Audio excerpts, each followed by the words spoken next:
안녕하십니까. 협상가 우광일입니다.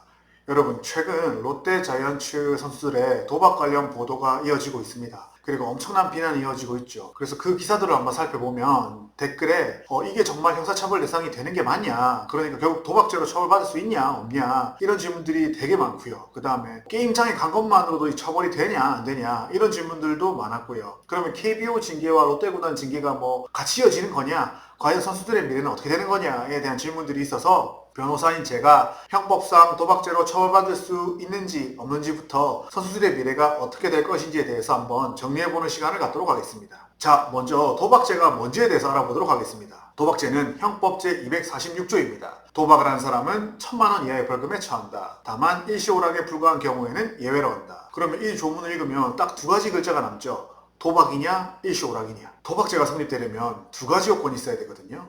첫 번째는 재물이나 재산상 이익이 걸려 있어야 된다는 겁니다. 그 승패에 따라서 뭘 얻는 게 있어야 된다는 거죠. 그리고 두 번째는 우연성입니다. 그 도박에 따른 결과가 실력에 통제되지 않고 운에 따라 좌우되는 구조여야 된다는 겁니다. 판례를 살펴보면 도박은 재물을 걸고 우연에 의하여 재물의 득실을 결정하는 것을 의미하고, 여기서 우연이란 당사자들에 있어서 확실히 예견 또는 자유로이 지배할 수 없는 사실에 관하여 승패를 결정하는 것이라고 합니다. 추가적으로 당사자의 능력이 승패의 결과에 영향을 미친다 하더라도 다소의 우연성의 사정에 의하여 영향을 받게 되는 때에는 도박죄가 성립될 수 있다고 판시하고 있습니다. 이 마지막 말이 뭐냐, 여러분들이 예를 들어서 각자 핸디캡을 정하고 내기 골프를 쳤단 말이에요. 결국에는 이제 골프라는 건 스포츠잖아요. 근데 그럼 스포츠는 뭐예요? 당사자의 실력에 따라서 승패가 갈리는 거잖아요. 그런데 판례가 봤을 때는 예를 들어 내기 골프의 경우에는 어차피 당사자의 기량이 어느 정도 경지에 올랐다 하더라도 모든 것의 결과를 확실하게 예견할 수 있는 것은 아니잖아. A와 B가 있는데 A가 골프를 잘 친다고 해서 무조건 A가 이기는 건 아니라는 거죠. 그리고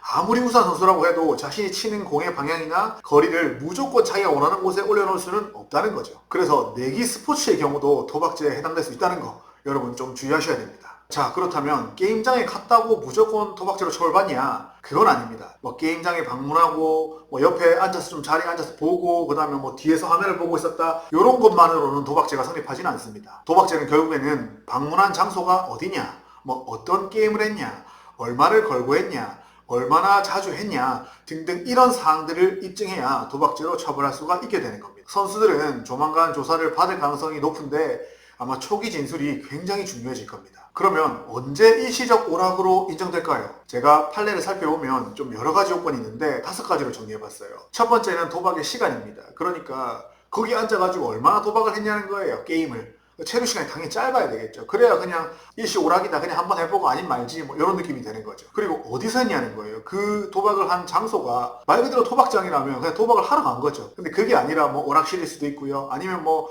같이 있는 사람들끼리 같이 놀다가 그냥 그 자리에서 도박을 했을 수도 있고요. 그래서 도박의 장소가 중요해지는 거고, 이 사건이 문제가 되었을 때 그게 불법 장소냐 합법 장소냐 어디냐 수많은 기사들이 났던 겁니다. 세 번째는 도박에 건 재물의 가액이 얼마인지인 겁니다. 당연히 1억 걸고 하고 2억 걸고 하면 당연히 누가 봐도 도박이죠. 근데 그게 지극히 소액이라면 일시 오락으로 인정될 가능성도 있다는 거죠. 그리고 도박에 가담한 자들의 사회적 지위나 재산 정도도 보고요. 도박으로 인한 이득을 어디에 쓸 건지 그런 것들을 종합적으로 판단해서 도박에 해당하는지 일시 오락에 해당하는지로 구분하고 있다고 보시면 되겠습니다. 예를 들어서 우리가 국가대표 경기를 하잖아요. 저는 한국 사람이니까 당연히 한국이 이기는 거에 5만 원을 걸겠죠. 이런 것들은 승패 결정에 흥미를 돋우기 하는 경우에는 이런 것들은 도박이 아니라 일시 오락으로 봅니다. 그렇다면 과연 선수들이 도박죄로 처벌받을 건가 아니면 일시 오락으로 인정받을 것인지에 대해서는 일단 선수들이 그날 어떤 일이 있었는지 사실관계를 파악해 봐야 됩니다. 이제 제3자인 저희들의 입장에서는 기사나 이런 것들을 참고할 수밖에 없죠. 그 중에 김동현 선수 같은 경우는 조금 문제가 될 수 있는 여지가 있겠다는 생각이 조금은 들었습니다. 왜냐하면 기사를 보니까 김동현 선수가 수령한 아이폰 16을 수령하려면은 8만 마일리지를 모아야 되는데 그 8만 마일리지가 하나로 약 360만 원 정도 해당하는 금액이라고 합니다. 그래서 8만 마일리지를 쌓기 위해서는 장기간 고액의 돈을 돌려야 된다, 이런 추리도 있고요. 아니면은 이 포인트 적립 수단이 결국에는 새로운 사람을 데리고 오면 포인트를 많이 적립해준다, 그래서 나머지 선수들을 데리고 가기 때문에 그 아이폰 16을 받은 거다, 이런 기사도 있더라고요. 이런 기사들의 내용이 사실인지 아닌지는 수사기관에서 입증을 하고 해야 될 문제니까 우리는 조금 이 상황을 지켜볼 필요가 있는 것 같습니다. 다만 경우에 따라서는 상습 도박죄가 될 수도 있습니다. 다만 도박 전과가 없는 경우라도 상습 도박죄로 처벌받을 수도 있습니다. 상습 도박죄가 되려면 죄를 여러 번 저지르는 게 상습이잖아요. 죄를 여러 번 저질렀다면 당연히 전과가 있겠죠. 그런데 법원은 판단할 때 도박 전과가 없다고 하더라도 도박의 성질이나 방법, 도박에 걸린 액수의 규모, 그 다음에 어떻게 그 도박에 가담하게 됐는지 등등을 따져가지고 이게 도박에 습벽이 있어서 이걸 한 거라고 인정이 된다면 상습성을 인정하고 있습니다. 자, 그러면 선수들은 현재 시점에서 어떤 걸 조심해야 될까요? 제가 봤을 때는 선수들이 이러한 사건에 대해서 해명을 하면서 별거 아닌 줄 알았다, 그냥 시간 때우러 간 거다, 불법인 줄 몰랐다, 이런 말들을 하실 가능성이 있는데 이런 말들은 수사 기록으로 모두 남게 됩니다. 그래서 결국에는 그런 말들이 너 도박장에 가는 거 인지하고 있었네? 라는 근거로 쓰이는 경우가 굉장히 많이 봤습니다. 그래서 지금은 어떻게 진술할지에 대해서 조금 정리를 하고 진술을 하는 것을 강력하게 추천드립니다. 최근 뉴스를 보니까 KBO와 롯데자이언츠 구단 내부 징계도 이어질 것으로 보입니다. KBO는 규약 제151조에 따라서 품위 손상 행위로 상벌위원회를 개최할 예정이라고 합니다. 그것도 2월 말에 개최를 해서 3월 전에 정리를 하려는 것 같습니다.